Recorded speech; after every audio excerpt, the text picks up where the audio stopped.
Bonjour, nous vous présentons la page d'accueil du site pour le vote aux élections URPS de 2021. Les élections se dérouleront du mercredi 31 mars 2021 à midi, au mercredi 7 avril 2021 à midi également. Le site sera accessible 24 heures sur 24 durant ce laps de temps. Et bien sûr, vous pouvez vous connecter avec n'importe quel type de support, ordinateur, smartphone ou tablette. Donc sur cette page d'accueil, vous avez un menu à gauche, mais on va s'intéresser surtout à ces trois boutons-là. Le premier qui permet de consulter les professions de foi et les listes de candidatures. Le deuxième qui concerne les personnes qui sont candidates et qui ont besoin de voir leur liste électorale. Et le troisième, l'accès au site de vote. Actuellement, le site de vote est indisponible, évidemment, puisqu'il ne sera ouvert que le mercredi 31 mars à midi. Concernant les professions de foi et les listes de candidature, si on clique sur ce bouton-là, vous allez voir un certain nombre de spécialités apparaître. Celles qui nous intéressent, ce sont celles des médecins, généralistes ou spécialistes. Ce sont les deux collèges retenus. Donc pour les généralistes, tout est classé par région, Auvergne-Rhône-Alpes, Bourgogne-Franche-Comté, Bretagne, etc. Et à l'intérieur de chaque région, vous avez les professions de foi de différents types de syndicats. Là, par exemple, vous avez la possibilité de voir la profession de foi de l'UFMLS et la liste de candidatures. Si je clique ici, je vais voir apparaître effectivement la liste des candidats médecins généralistes pour la région Auvergne-Rhône-Alpes ici, qui a été retenue par l'IGAS. Donc si je reviens sur les différentes listes et que je vais voir les spécialistes, vous avez la même chose. On peut aller voir par exemple le Grand Est. Pour le Grand Est, vous avez la liste des candidats médecins spécialistes de l'UFMLS pour la région Grand Est, avec les différents noms des personnes.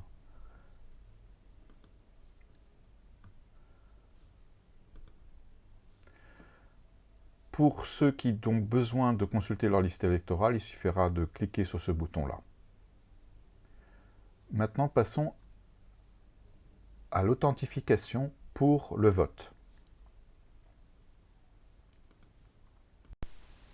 Une fois que vous aurez cliqué sur le bouton « Je vais voter » sur la page d'accueil,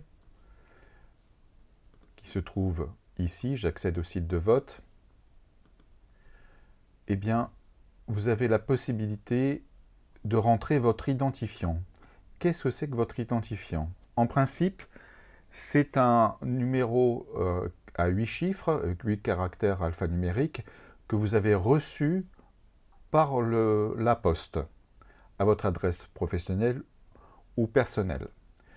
Donc vous rentrez ce code dans ce champ-là, puis le code qui apparaîtra là, qui n'est pas celui qui est actuellement à l'écran, mais ça sera un autre, vous le rentrez dans cette partie-là, et vous vous connectez.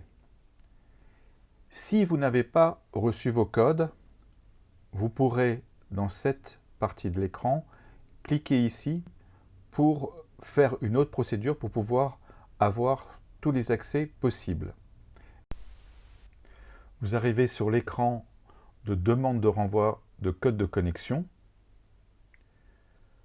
Donc, vous pouvez indiquer ici votre nom, votre patronyme, votre date de naissance,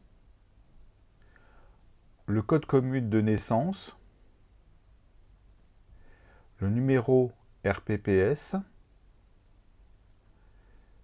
Ce champ-là ne vous concerne pas puisque vous êtes médecin, et votre numéro ordinal.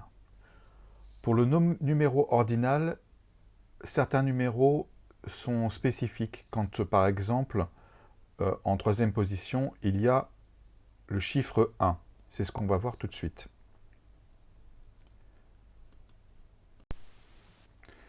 Supposons que votre numéro ordinal soit le suivant.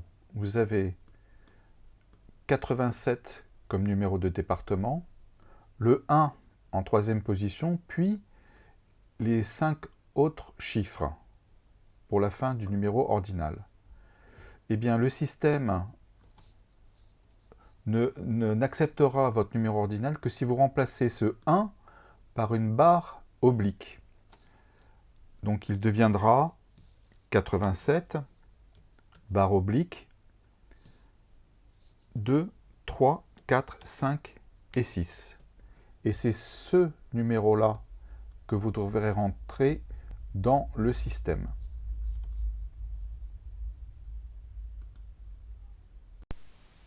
Donc, si je reviens sur cette partie-là, vous avez rentré votre nom, votre date de naissance, votre commune de naissance, votre numéro RPPS. Il faut rentrer votre numéro ordinal et le code de sécurité qui se trouvera ici. Dans cette case-là, vous rentrez ce numéro de code de sécurité, puis vous cliquez sur « Valider ».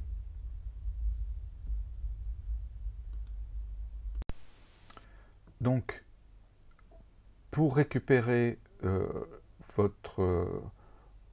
vos codes, ils vous seront envoyés par SMS si vous avez un numéro de téléphone portable. En enlevant le 0, le premier chiffre de votre numéro, vous le rentrez ici. Si vous n'avez pas de téléphone portable, vous cliquez sur la case ici pour obtenir de nouveaux codes en cliquant à droite sur ce bouton-là.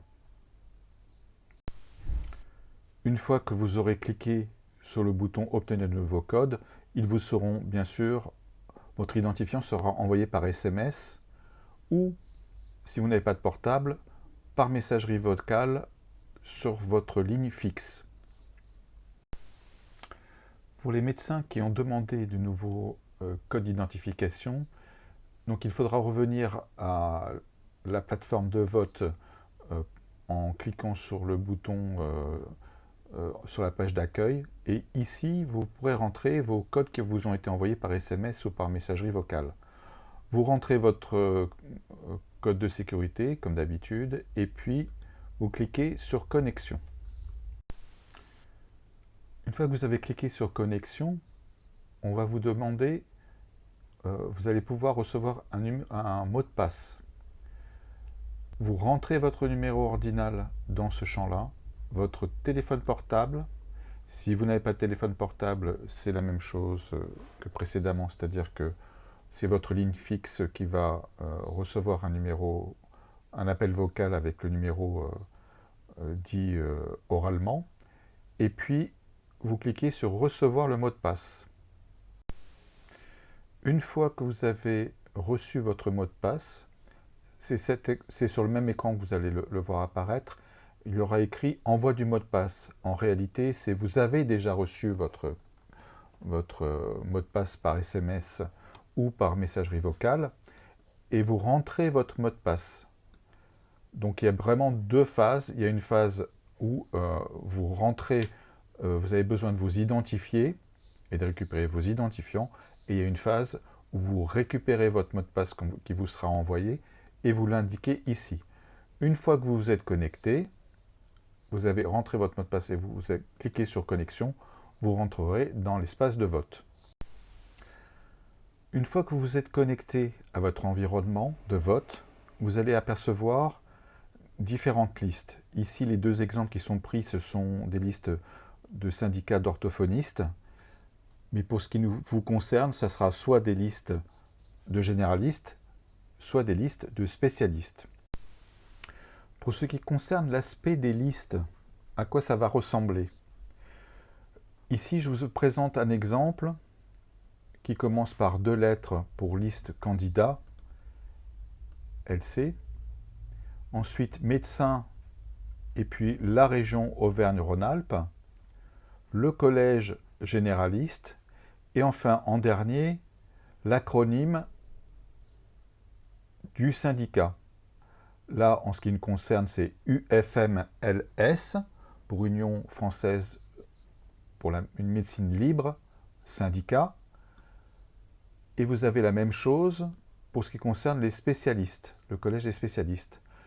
Donc, en fonction de la région dans laquelle vous êtes, ce qu'il faut repérer, c'est la fin de cet intitulé qui se termine par UFMLS pour UFML syndicat.